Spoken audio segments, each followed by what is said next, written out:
The day Earth's sky changed started like any other.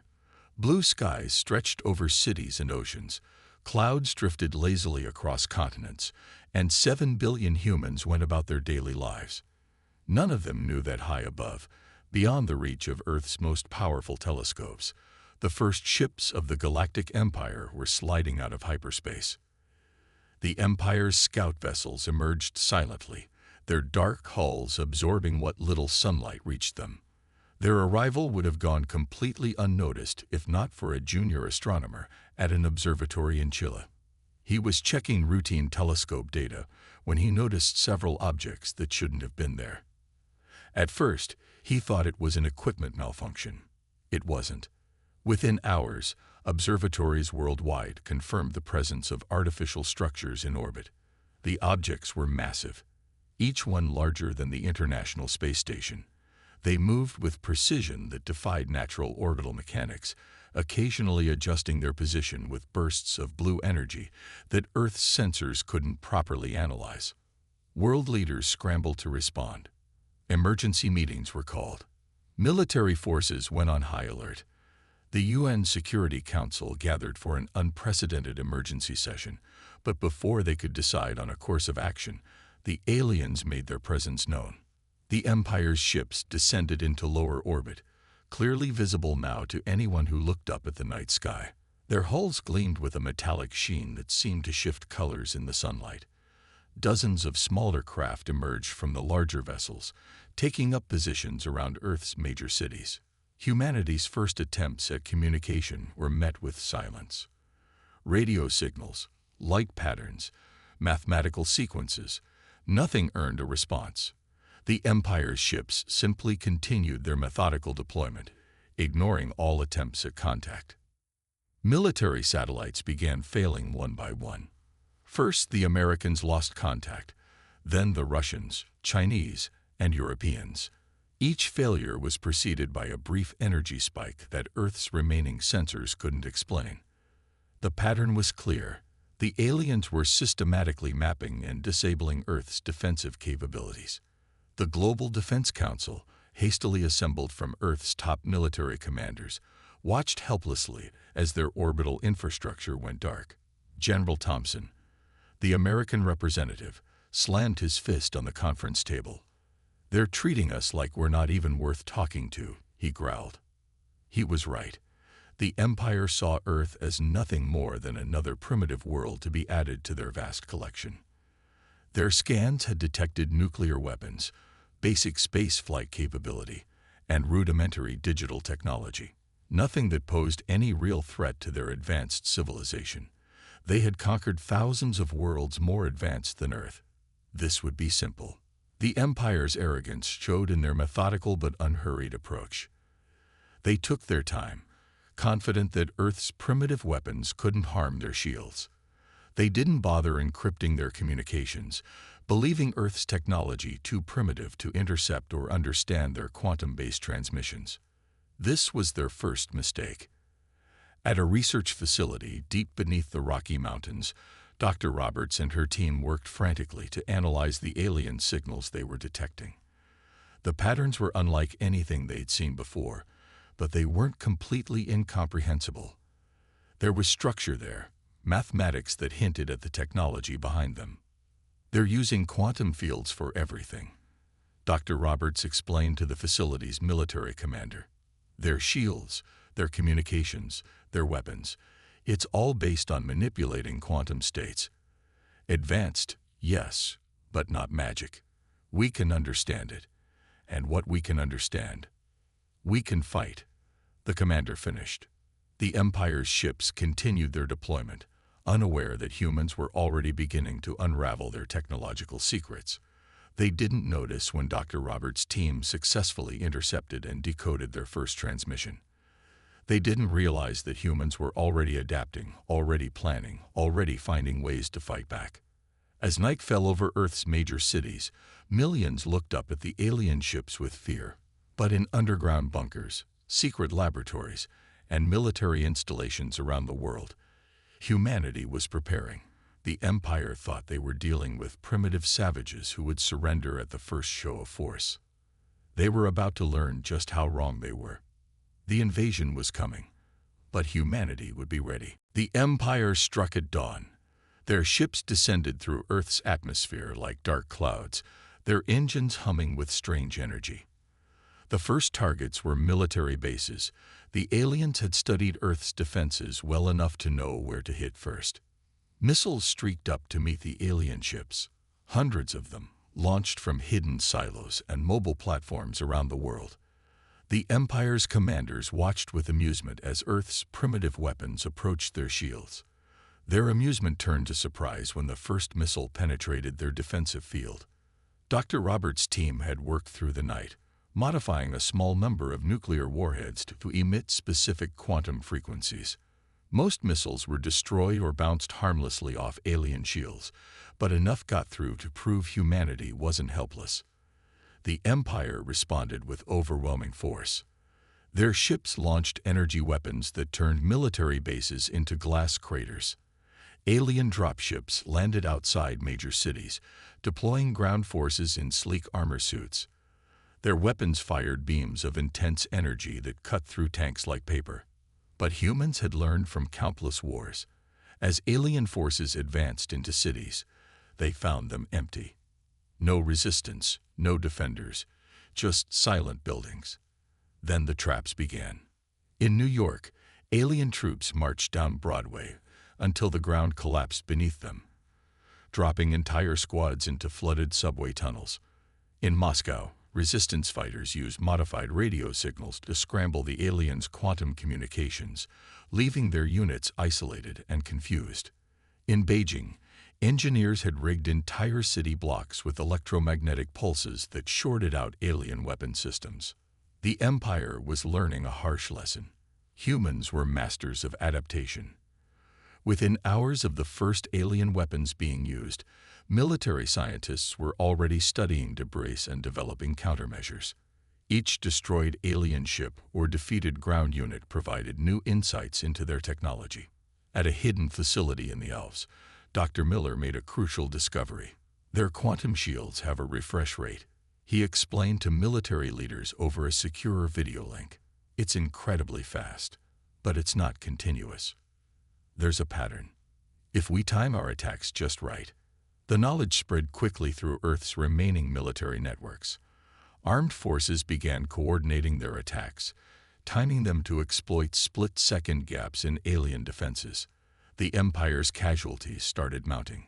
Still, humanity paid a heavy price. Major military installations were destroyed. Millions fled from coastal cities as alien ships established footholds.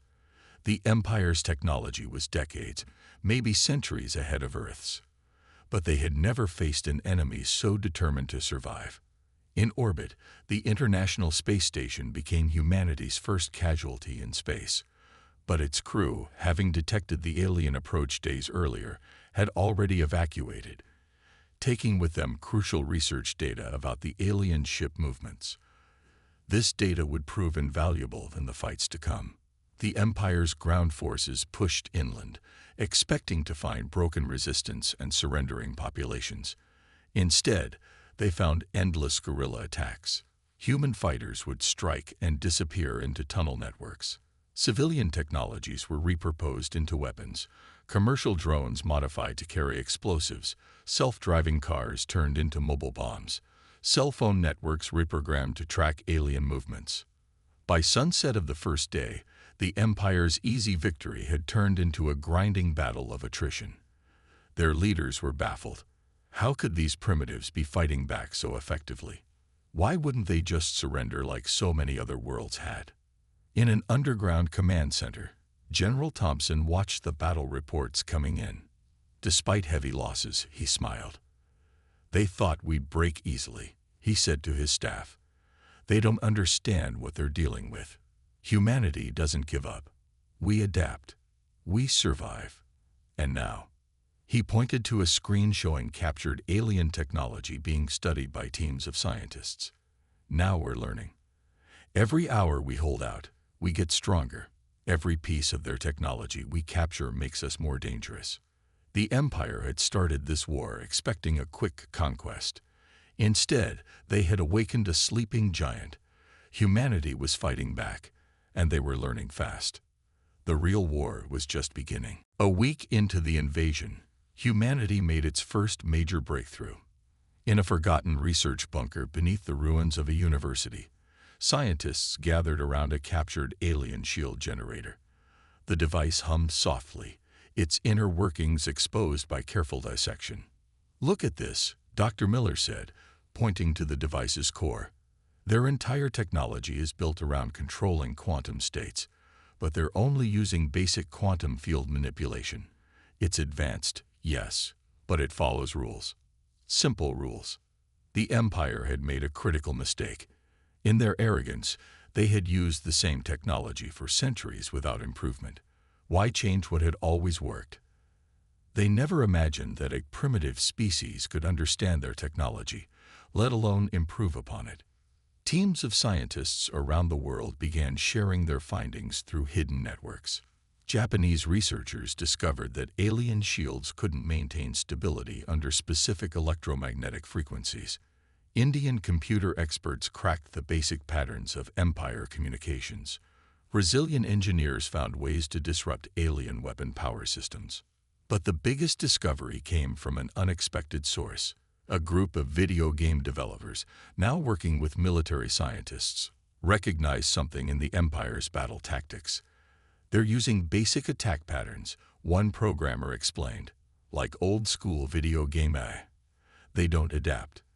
They just follow the same strategies over and over." This revelation spread quickly through Earth's resistance networks. The Empire's forces were technologically superior but tactically predictable. They had relied on their advanced technology for so long that they had forgotten the art of war. Military analysts studied recovered alien data and found more weaknesses. The Empire's soldiers were poorly trained in ground combat. They had rarely needed to fight on foot. Their commanders had no experience with prolonged resistance. They expected quick surrenders, not determined fighting. In a secure facility under the Australian outback, Dr. Roberts made another breakthrough. She had been studying the quantum field equations that powered alien technology. "They're not using the full potential," she explained to the military leaders. "It's like they found one way to use quantum mechanics and stopped looking for others. We can do better." She demonstrated by activating a modified shield generator. The quantum field it produced was more efficient than the Empire's version, using less energy for stronger protection. The aliens had grown complacent with their technology, never pushing its boundaries. Humanity, desperate to survive, was already finding ways to improve it. Underground factories began producing hybrid weapons, combining Earth's innovative designs with captured alien technology.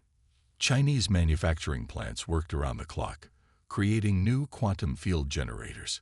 European scientists developed better power sources. American engineers designed more efficient combat systems. The Empire noticed something was wrong when their ground forces began losing battles more frequently. Human weapons were becoming more effective. Earth's defenders seemed to know their tactics before they used them. But surely these primitives couldn't have mastered Empire technology so quickly. In their orbital command ships, Empire leaders struggled to understand what was happening. Their reports showed impossible things. Humans using modified versions of Empire technology, sometimes in ways their own engineers hadn't considered. This wasn't supposed to be possible. Primitive worlds were supposed to surrender, not innovate. At a hidden military base in Canada, General Thompson reviewed the latest intelligence reports. "The Empire has been the strongest for so long, they'd forgotten how to grow stronger," he told his staff. "But humanity, we've spent our entire history adapting, improving, finding better ways to do things. That's what they don't understand about us." He pointed to a map showing Empire positions being pushed back from several cities. "They gave us their technology, thinking we couldn't understand it. Now we're showing them what happens when you give tools to a species that never stops trying to make things better." As the third week of invasion began, humanity was no longer just resisting. They were beginning to fight back effectively. The Empire's technological advantage was shrinking. Their tactical superiority was gone, and they were about to learn another harsh lesson about humanity. Give humans a weapon, and they'll find a way to make it better. Then they'll use it against you. The tide was about to turn. Operation Thunderstrike began on a moonless night, 1 month after the invasion started. Earth's remaining military forces had waited for this moment, gathering their strength while the Empire thought they were beaten. Underground bases across the planet activated modified radio towers. These towers, rebuilt with recovered alien technology, began broadcasting specific quantum frequencies. At first, nothing seemed to happen. The Empire's ships continued their usual patrol patterns, their shields glowing faintly in the dark. Then Dr. Roberts activated the main sequence. The quantum broadcasts synchronized, creating a resonance pattern that the Empire had never seen before. Alien shields began to flicker. Some failed completely. The Empire's supposedly invincible warships suddenly found themselves vulnerable. Now, General Thompson's order echoed through secure channels. Military bases around the world launched their weapons, not the old missiles, but new ones built with hybrid technology. They carried warheads that combined human nuclear science with Empire quantum mechanics. The aliens never expected such an attack. Their ships had survived countless wars without a scratch. Now they were falling from the sky. Their advanced shields useless against weapons they didn't think humans could create. In major cities, resistance fighters emerged from their hiding places. They wore armor reverse-engineered from captured alien suits, but better. Human engineers had improved the designs, making them more flexible, more responsive. Empire ground troops found themselves facing enemies who moved faster and hit harder than they did. The Empire's commanders tried to adjust their tactics, but they couldn't break free from centuries of military doctrine. They kept using the same strategies, the same attack patterns. Humans, on the other hand, adapted constantly. Each battle brought new tactics, new tricks, new ways to use the hybrid technology. A major breakthrough came during the battle for London. An Empire command ship, thinking itself safe behind multiple shield layers, moved too close to the city. Hidden EMP generators, modified with quantum technology, fired simultaneously. The ship's shields collapsed. Before they could recover, British Special Forces teams teleported aboard using captured transport technology. It was the first time humans had successfully captured an intact Empire warship. The ship's database contained everything: technical specifications, military plans, star maps. The Empire's millennia of technological development were now in human hands. More victories followed. In Moscow, resistance fighters used captured alien weapons to clear the city of Empire forces. In Beijing, scientists activated a massive quantum disruption field that grounded every alien ship in a 100-mile radius. In Rio de Janeiro, modified drones swarmed Empire ground forces, their simple designs proving more effective than complex alien robots. The Empire's leaders couldn't understand what was happening. How had these primitives mastered their technology so quickly? Why were human versions of their weapons working better than the originals? The answer was simple. Humans had done in weeks what the Empire hadn't done in centuries. They had innovated. Dr. Miller explained it to a group of military leaders. The Empire stopped improving their technology because it was good enough. But humans were never satisfied with good enough. We always look for better ways. That's our strength. He showed them a captured alien rifle, modified by human engineers. Their original design was powerful but inefficient. We made it better. That's what humans do. We take things and make them better. The Empire's forces began retreating from major cities, pulling back to defensive positions. Their invincible aura was shattered. Their troops were demoralized. For the first time in their history, they faced an enemy that wasn't just fighting back. It was beating them at their own game. In the command center, General Thompson watched real-time updates as more alien ships fell from the sky. They thought technology alone made them superior, he said. They forgot that tools are only as good as the minds that use them. And human minds? We never stop learning, never stop improving. The war was far from over.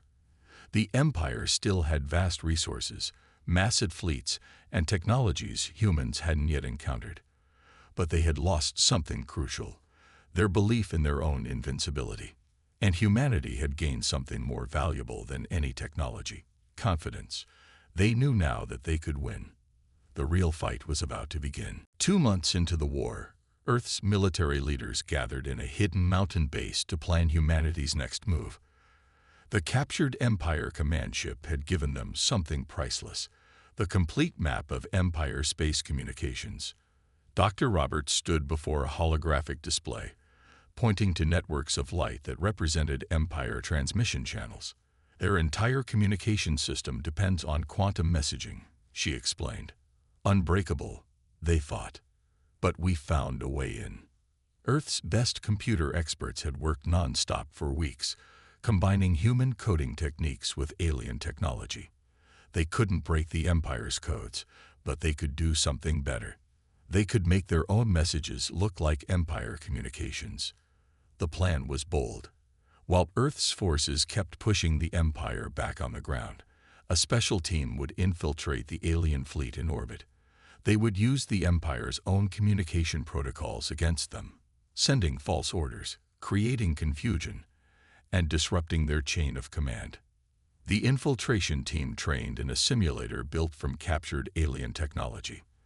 They learned to move in zero gravity, to operate Empire systems, to think like Empire soldiers. But they added human creativity and adaptability to their training.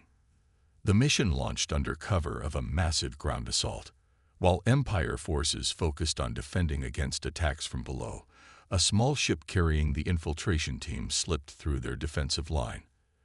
Their ship looked like an Empire transport on all scans. Human engineers had copied the design perfectly. Inside the Empire's main command ship, the infiltration team moved quickly. They wore modified Empire armor, their movements copied from studying alien security footage. No one questioned their presence. The Empire's soldiers had never needed to worry about infiltrators before. The team reached the ship's communication center and began their real work. They planted devices that would intercept and alter Empire transmissions. Soon, Empire ships were receiving conflicting orders. Some were told to retreat when they should advance. Others got false reports of human attacks. Back on Earth, the effects were immediate. Empire forces began to fall into disarray. Their usual perfect coordination crumbled. Human forces, now equipped with hybrid weapons and armor, took advantage of every mistake. Dr. Miller's team had made another breakthrough. They had found a way to turn the Empire's quantum shields against them. Every shield has a frequency, he explained to military commanders. Match it exactly, and you can pass right through. Armed with this knowledge, Earth's forces began taking more Empire ships. Each capture brought new technology, new information, and new opportunities. Human engineers studied everything, improved it, and put it back into the fight. The Empire's leaders were facing something they had never experienced: defeat. Their forces were being pushed back, not just by superior tactics, but by their own technology turned against them. Humans had taken Empire designs and made them better, more efficient, more deadly. In Africa, resistance fighters used modified Empire sensors to detect and ambush alien patrols. In Australia, scientists used improved quantum fields to protect entire cities. In Europe, armies equipped with hybrid weapons drove Empire forces from their strongholds. The Empire tried to adapt, but centuries of relying on superior technology had left them inflexible. They couldn't match humanity's rate of innovation. Every new tactic they developed was countered within days. Every technological advantage they had was being stripped away. General Thompson watched from the command center as another Empire fleet retreated from Earth's orbit. "They never understood what makes us dangerous," he said. "It's not just that we can learn to use their technology. It's that we can imagine new ways to use it." He pointed to a screen showing the latest hybrid weapons being distributed to Earth's forces. The Empire thought technology made them superior, but technology is just a tool. What matters is the mind that uses it. And human minds. We never stopped pushing boundaries. The war had entered a new phase. Earth was no longer fighting for survival. They were fighting to win. The Empire's invasion force was in retreat, their command structure in chaos, their technological advantage disappearing. But the greatest shock was still to come. Humanity wasn't content with just defending Earth anymore. They were preparing to take the fight to the Empire's home systems. The hunters were about to become the hunted. 3 months after the invasion began, humanity made its boldest move yet.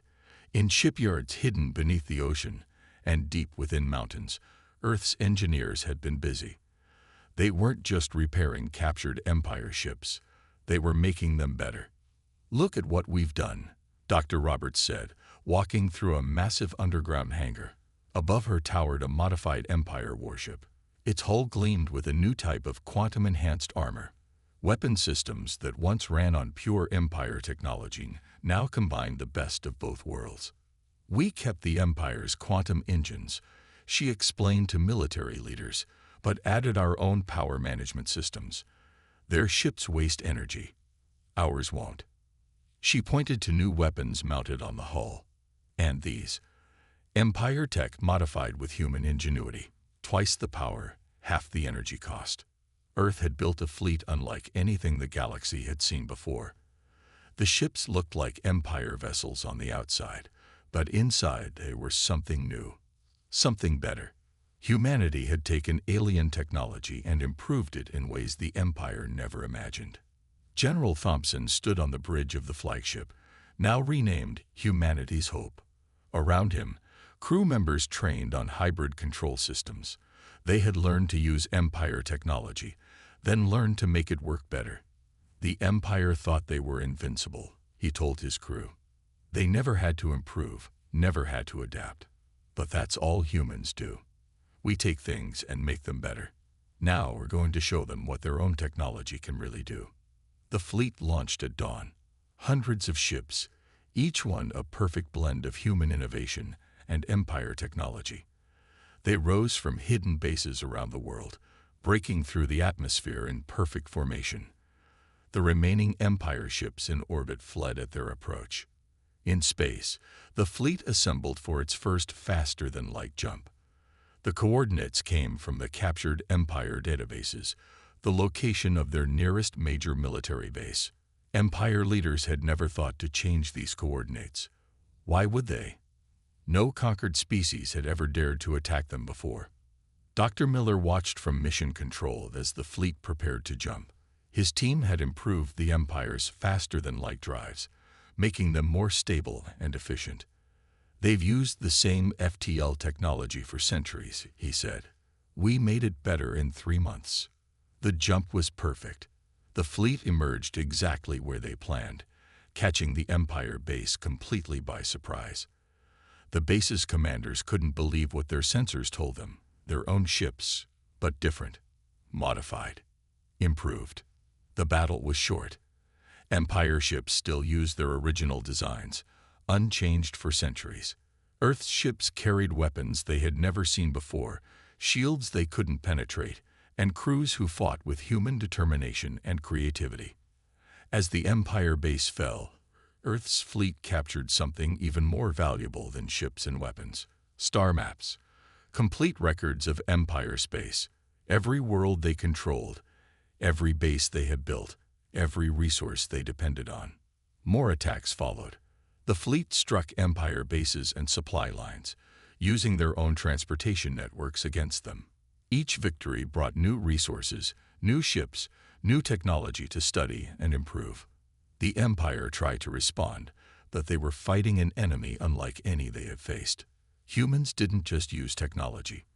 They improved it, adapted it, found new ways to make it work. Every Empire tactic was countered. Every technological advantage was matched and surpassed. Back on Earth, more ships were being built. The first wave was just the beginning. Humanity had learned not just to use Empire technology, but to understand it completely. They were building things the Empire had never imagined. "We're not just fighting back anymore," General Thompson told his fleet commanders. We're not just defending Earth. We're showing the galaxy something new. What happens when you give advanced technology to a species that never stops trying to make things better? The Empire was facing a terrible truth. They had invaded Earth thinking they would find easy prey.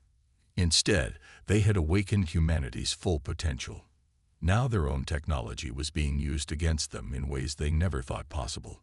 And in the heart of Empire space, their leaders were about to learn the hardest lesson of all. Never give your best weapons to someone who can make them better. The final battle was approaching. 6 months after the Empire first appeared in Earth's skies, humanity brought the war to their doorstep. Earth's fleet, now thousands of ships strong, emerged from light speed at the edge of the Empire's home system. Each ship carried weapons and technology that had evolved far beyond the Empire's original designs. From the bridge of humanity's hope, General Thompson watched the Empire's capital world grow larger on the main screen. Their target was a golden planet covered in massive cities, the heart of an empire that had ruled the galaxy for thousands of years. "They're scrambling their fleet," reported a sensor officer. On screen, hundreds of Empire ships moved to defensive positions. They still used the same designs, the same tactics, unchanged for centuries. They had never needed to change, until now. "Send the message," Thompson ordered. Dr. Roberts, now the fleet's chief science officer, transmitted their ultimatum using the Empire's own communication channels. The message was simple: surrender or face complete defeat.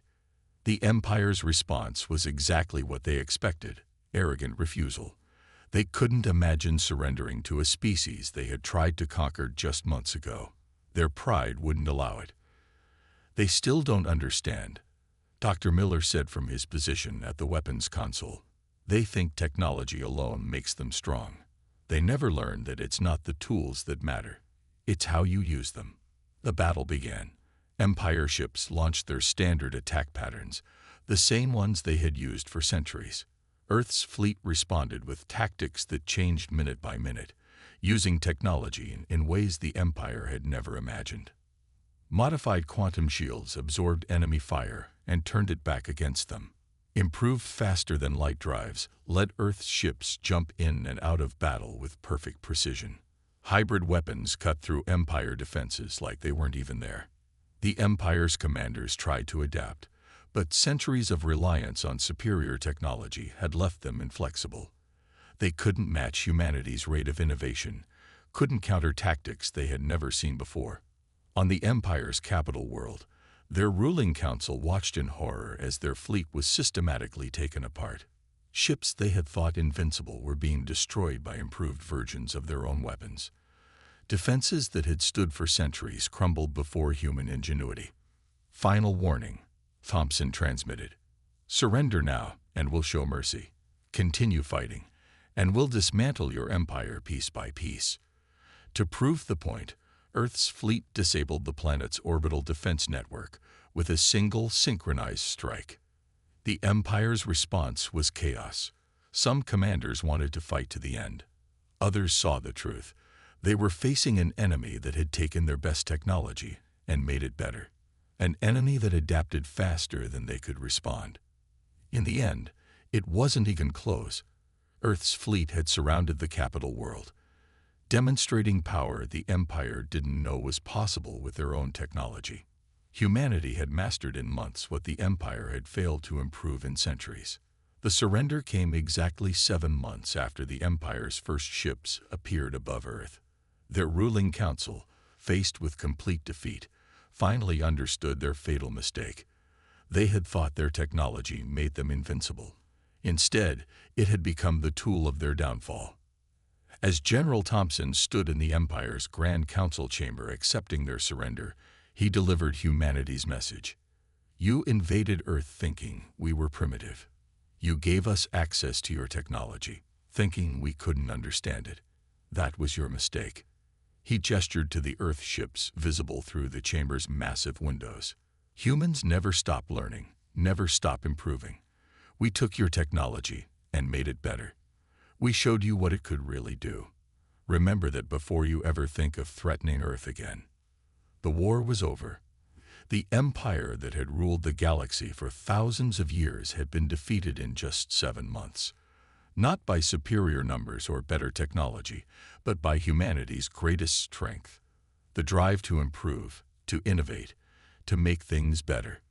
As Earth's fleet prepared to return home, Dr. Roberts made one final entry in her log.